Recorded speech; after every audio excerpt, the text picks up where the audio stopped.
Hi, my name is Koku with blackfilm.com, and I'm here with Sisi Stringer, J. August Richards, and Anita-Joy Uwajeh, all stars of Peacock's new series, Vampire Academy, premiering September 15th. Thank you so much for joining me, everyone. Thanks for having us. Thank you. So, no, you know what's funny? I can honestly tell you guys, I had not known anything about, well, I knew about the original series. I had not watched it. So I came in here with fresh eyes, and I'm so tuned in. And I didn't know I was a vampire movie person or a series person, and it's so. Oh no, I'm into it. So I'm gonna start. Nice. Sincerely, and well, let's talk about this first. Like we're talking about like Lisa Dragomir's bloodline, right? And that's kind of we get involved in the story initially, understanding that. And as far as like her trying to get to this royal ascension, but I'm gonna start with you, J. August, because I feel like Victor is much more invested in tradition, at least initially, in ways. So I need to ask you. Just so we can kind of brief people, what is the difference between Moroi, Dhampir, and Strigoi?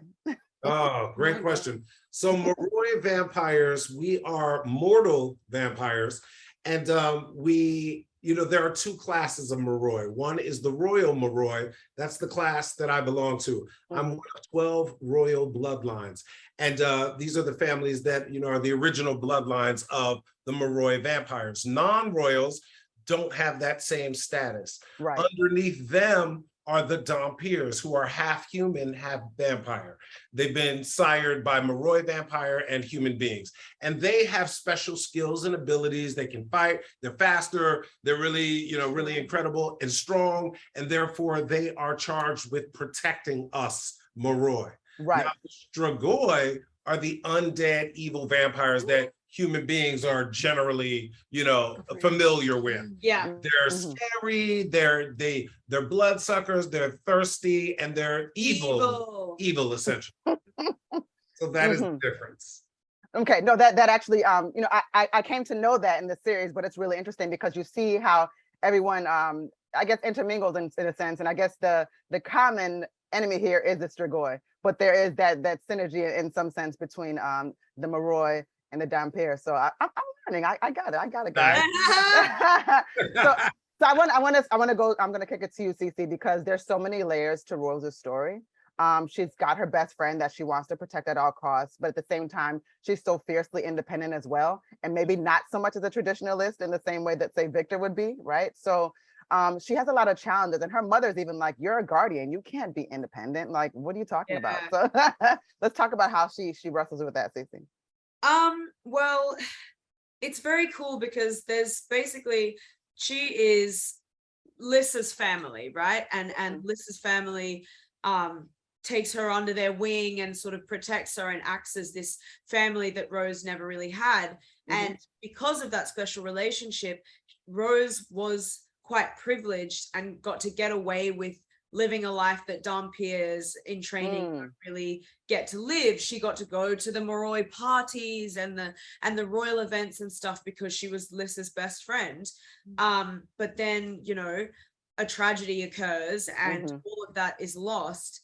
And then all of a sudden, both of these women are, they're taken and they're put back in their place where they're supposed to be. And suddenly they're not sheltered anymore. Suddenly they can't get away with everything. Suddenly Rose is being told, you are a Dhampir and your purpose in life is to train and become a guardian and protect the Moroi race. And Lisa's told, you are now responsible for the politics in your family. So that makes these two girls spin out, and that's sort of the catalyst for the rest of the events, and it's like a domino effect that happens, and then things snowball and get more and more intense, and there's drama and there's trauma and everything, and you see these girls go through a very specific change, particularly towards the end, where at first Rose is so like steadfast and she's so strong and everything's about, I want to be the best guardian, I need to protect my best friend.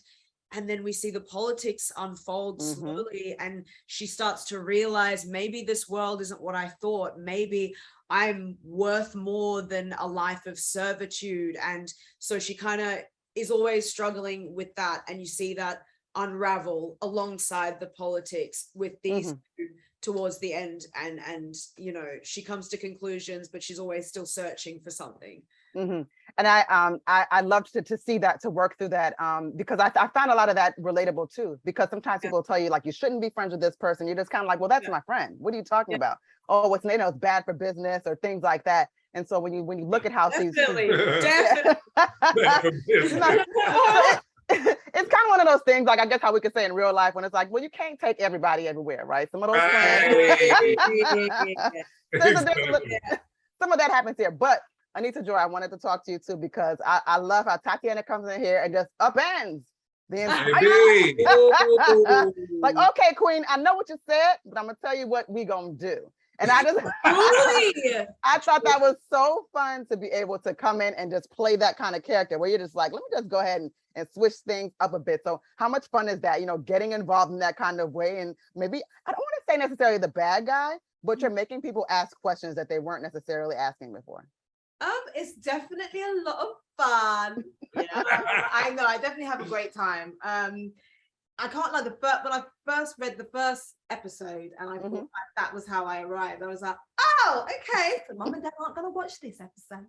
I know, right? but it was very exciting. And what I love is that, you know, Julie and Marguerite right from the beginning said to me, look, like, stick with us. Like, this woman is going to go on an incredible journey, and they did not disappoint at all.